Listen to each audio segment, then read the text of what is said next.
भाइयों बहनों नमस्कार। स्वागत है आप सभी का अपने इस प्रोग्राम में, इस YouTube चैनल पर। आज मैं आपको वो बात बताने जा रहा हूँ जिस चीज़ के लिए आप सभी बड़ा प्रयासरत रहते हैं। आप सभी इस बात को सोचते हैं और टेंशन में भी रहते हैं कि किस तरह से हम एक अच्छी इंटेलिजेंट बुद्धिमान संतान को प्राप्त करें। आयुर्वेद में क्या बताया गया है कि हम संतान को कैसे बुद्धिमान बना सकते हैं। हाँ, आपने ठीक सुना। जिस चीज़ के लिए आपने अपना सर्वस्व न्यौछावर कर दिया, जिस चीज़ के लिए आप अपने आप को भूल गए, जिस चीज़ के लिए आपने मौत से भी लड़ गए, उस संतान को कैसे आप बुद्धिमान बना सकते हैं, इंटेलिजेंट बना सकते हैं। हमें क्या करना चाहिए, एक माता को गर्भ में रहते हुए क्या करना चाहिए और गर्भ के पश्चात कैसे उसको जब तक वो दूध पीता है क्या करना चाहिए। बात छोटी सी लगती है लेकिन विषय बहुत बड़ा है। आपने रामायण में देखा है लव कुश का निर्माण कैसे सीता ने किया था आश्रम में जाकर के। महाभारत में देखा है भीष्म पितामह का किस तरह से निर्माण किया गया, और राजा भरत का भी आपने वृत्तांत सुना होगा किस तरह से राजा भरत का निर्माण किया गया। ऐसे ही आपके मन में भी अवश्य इच्छा होती होगी कि हमें भी कैसी संतान प्राप्त करनी चाहिए। हमें एक धार्मिक संतान को पैदा करना चाहिए। धर्म का मतलब क्या है? जिससे मानव का निर्माण हो, जिससे समाज का निर्माण हो, जिससे समाज में भाईचारा बढ़े, जिससे परिवार में प्यार बढ़े। और उस संतान को प्राप्त करने के लिए, यानी धार्मिक संतान को प्राप्त करने के लिए और इंटेलिजेंट संतान को प्राप्त करने के लिए, मान लो आप चाहते हैं कि आपका बच्चा गणित का विद्वान हो, आपका बच्चा चिकित्सा शास्त्र का विद्वान हो, IT का विद्वान हो, तो हमें क्या करना चाहिए? जब माता के गर्भ में बच्चा होता है तो माता को उसी तरह का इतिहास और साहित्य का अध्ययन करना चाहिए, वैसी ही पुस्तकों का अध्ययन करना चाहिए जिस तरह की वो संतान चाहती है। ये जरूर ध्यान रखिए कि जब माता के गर्भ में बच्चा होता है तो उसको तकरीबन ज़्यादातर शाकाहार का प्रयोग करना चाहिए, क्योंकि शाकाहार जो है वो दीर्घायु बनाता है, वो क्रूरता पैदा नहीं करता, वो धृष्टता पैदा नहीं करता, शाकाहार से निर्लज्जता पैदा नहीं होती। और शाकाहार भोजन जो है वो शरीर को स्वस्थ रखता है, और जब स्वस्थ शरीर होगा तो अच्छा विचार भी होगा।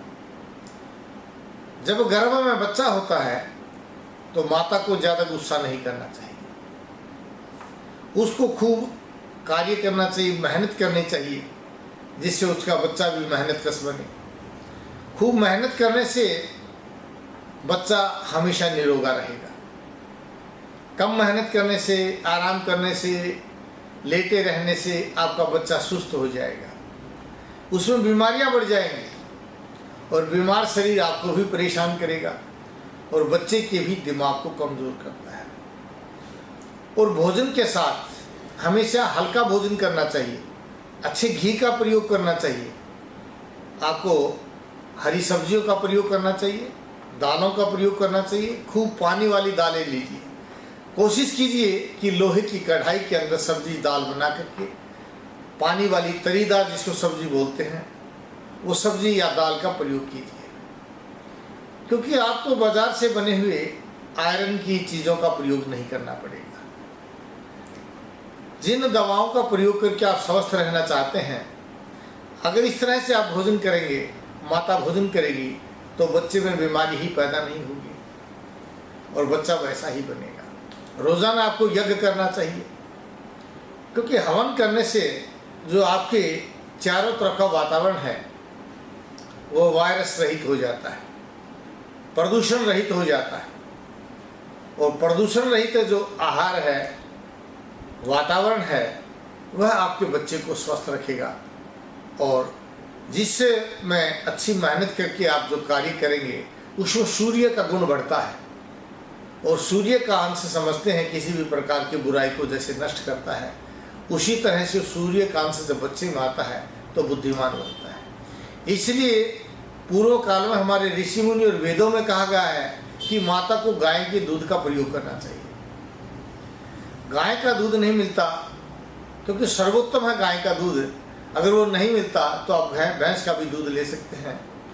लेकिन भैंस के दूध का अगर आपको प्रयोग करना पड़ता है तो उसमें बराबर मात्रा में पानी मिला करके मंदी आंच पर लाल कर लीजिए और उस दूध का प्रयोग कीजिए। नहीं तो गाय के दूध के अंदर जो पावर है, गाय के घी के अंदर जो ताकत है, जो बुद्धिमता है, जो सर्वरसमता है, वो गाय के दूध में प्राप्त होती है। और वो गाय का दूध भी विशेषकर साहिवाल नस्ल की जो गाय है या गिर नस्ल की जो गाय है या फिर हरियाणवी गाय जो सफ़ेद गाय बोलती है, राजस्थान की जो गौएं हैं, उन गौओं का दूध, घी, लस्सी आदि ज़्यादा प्रयोग करना चाहिए और वेद का अध्ययन करना चाहिए, क्योंकि वेदों में सभी प्रकार की ज्ञान विज्ञान के बारे में लिखा हुआ है। वेद संस्कृत में भी लिखे हुए हैं और हिंदी में भी रूपांतरित बहुत ज़्यादा आपको मिल जाएंगे।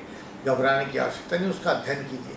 और विशेषकर जो आपका आहार विहार और विचार है उसको इतना अच्छा बनाइए कि हमेशा खुश रहिए, सेवा भाव वाला बनाइए, खूब सेवा कीजिए, हंसते रहिए, हल्का भोजन कीजिए, सुबह शाम भोजन कीजिए, दोपहर में भोजन मत कीजिए। अच्छे अच्छे साहित्य को पढ़िए। साहित्य पढ़ने के लिए आपको महाभारत मिलेगी, रामायण मिलेगी, गीता मिलेगी, और इनसे ऊपर भी पढ़ना है तो आप वेद का अध्ययन कीजिए और रोज़ाना यज्ञ कीजिए। ऐसा करके अगर आप संतान को प्राप्त करते हैं तो वह संतान अवश्य ही जैसा आप चाहते हैं वैसी संतान बनेगी। आप इसी तरह से हमारी वीडियोज़ को देखते रहिए। अलग अलग विषय पर हम वीडियो बनाते हैं, वही बात बताते हैं जो मेरे शास्त्र में कहा गया है।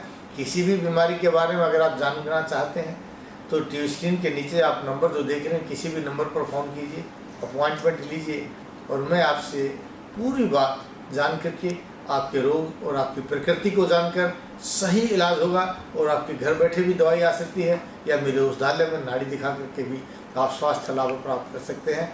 जय भारत, जय भारती।